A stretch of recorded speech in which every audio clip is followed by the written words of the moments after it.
Welcome back to another Modular Wild. This is Raul. Today we're going to be looking at bank number 9 on the Megawave. If you've been following the series, we've been kind of going through each bank sort of systematically and just giving demonstrations of the different types of sounds that you can achieve with the different banks. Bank 9, just to give you a little introduction here, if you're reading along with the Miniwave manual, which I have a link in the video in case you don't have that manual handy, actually contains a morph from a single cycle sine wave to a rounded saw wave. It has an emphasis on the fourth harmonic of the harmonic series. I'm reading this out of the manual, just so you know. And this is also a very useful bank for waveform modulation. That's what our demo is going to consist of today. And what it will do as we're listening to it, and you can kind of see if you hear this as we go along, is as we're scanning through the different waveforms in the bank, it should give us an illusion of bandpass filtering when there is actually no filtering going on. So without further ado, let's just go ahead and jump right in. We're using a more sort of simplified setup this time around, not as many cables and different patching and things going on. Primarily, we're going to be taking the audio from here, or actually low audio rate, or mid, kind of, and triggering this with the normal saw wave that we do, except we're going to be using this as a modulation source, kind of in the low to mid frequencies, to modulate the sound of our anti-oscillator. So let's go ahead and get the patch set up, sort of just take a look at what we're going to be dealing with, and then we'll hear what it sounds like. So I'm taking the saw wave out from the oscillator 2, right there, because that's going to be the waveform that we need to trigger this guy. As I patch it in, you'll notice there's already a cable here. Well, this one's going out to our oscilloscope. So in a moment, you should see a little bit of a signal over there at our scope, and there it is. So right there, you see kind of a nice, smooth sine wave. And this is actually going to be the first waveform that starts the bank off. And then I'm just going to kind of quickly sort of move it through there. So I'm going to go all the way up to the top to number 15 right there on the Megawave. And if you look over at the scope, you'll see that's kind of where the waveform ended up. So now let's just fill in those gaps. I'm going to go away from the scope for a second and bring it back to 0. And then I'll just kind of go through the different waveforms just so you kind of see how it's progressing as it's moving along. And I'll use the same sort of key waveforms that are in the Miniwave manual, waveform 0, 3, 7, 11, and 15. So we're on 0, and if we look at the scope, that's our 0 waveform. I'm going to pop over to number 3 now.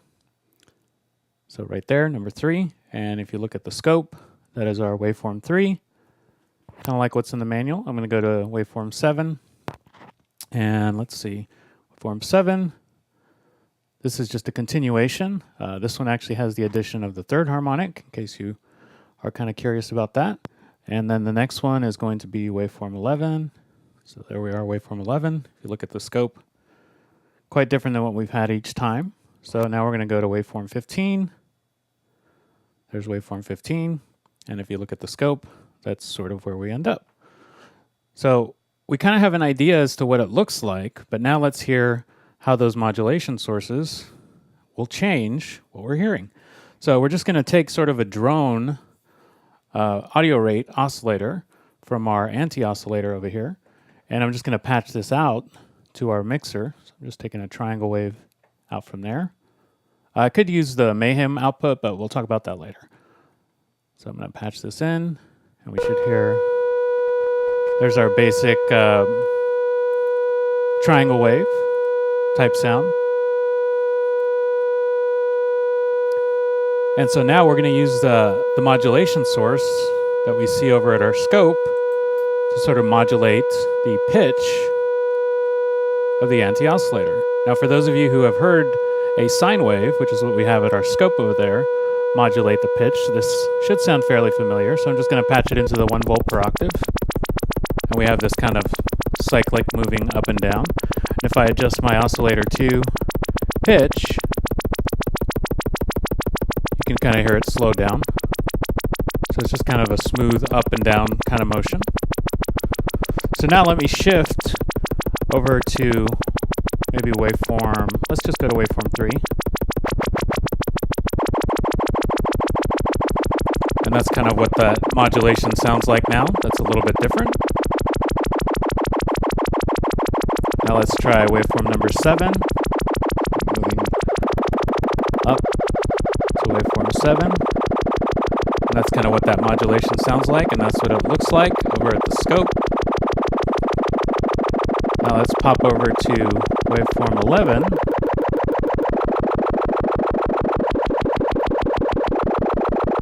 There's 11. I'm just kind of moving slowly through these so you can hear how it changes as we move through them.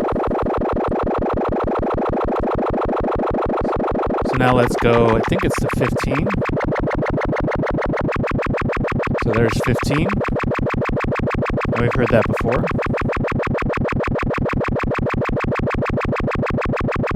Okay, so I think you got the basic idea. Now, of course, if you're here in front of your modular, you can, of course, always manually manipulate this. You know, kind of play it, you know, with your own hand.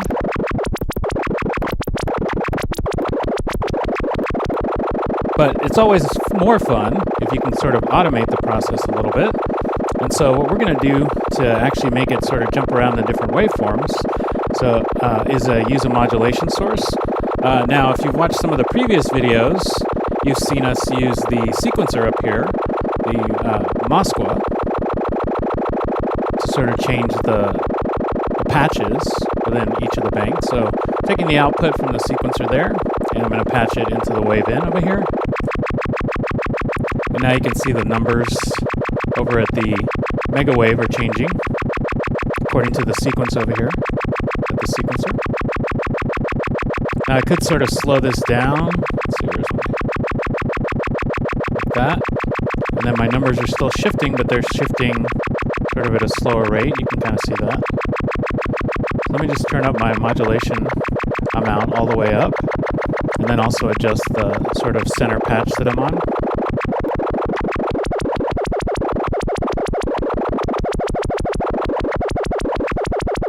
And then let's take a look at the scope so you can see how that modulation is changing.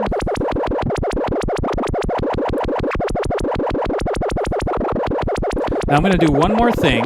Over at my sequencer, I have the ability to slew between pitches, which kind of slide between the different pitches. So I'm going to just adjust that just to add a little bit and see how that actually affects our modulation source. Bringing it up, maybe to about there.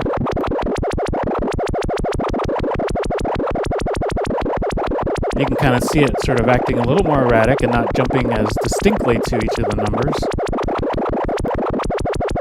Let me try bringing this down a little bit. I could always, of course, speed up the rate. Go and look at that at the scope.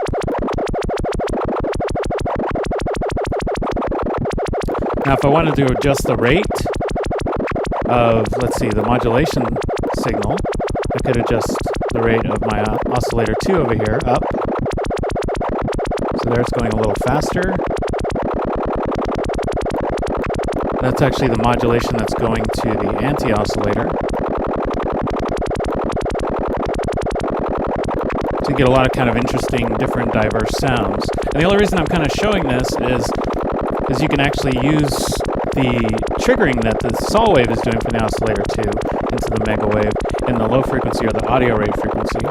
Some of you may know that already. If you've been following along the series, you know that the banks can be used kind of in low frequencies or in high frequencies. But I just kind of wanted to reiterate that as we're kind of doing this as well.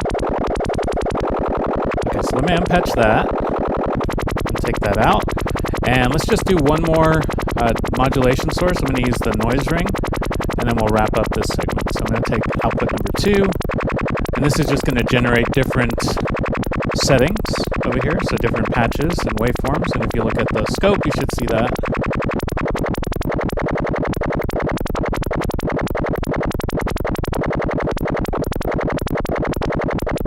You can see it kind of jumping around. It's a little more choppy now. speed of the noise ring down. Bring it up a little. Let me adjust my sort of balance. See if I can get some varied results. And just keep your eye on the scope over here so we can see kind of shifting through the different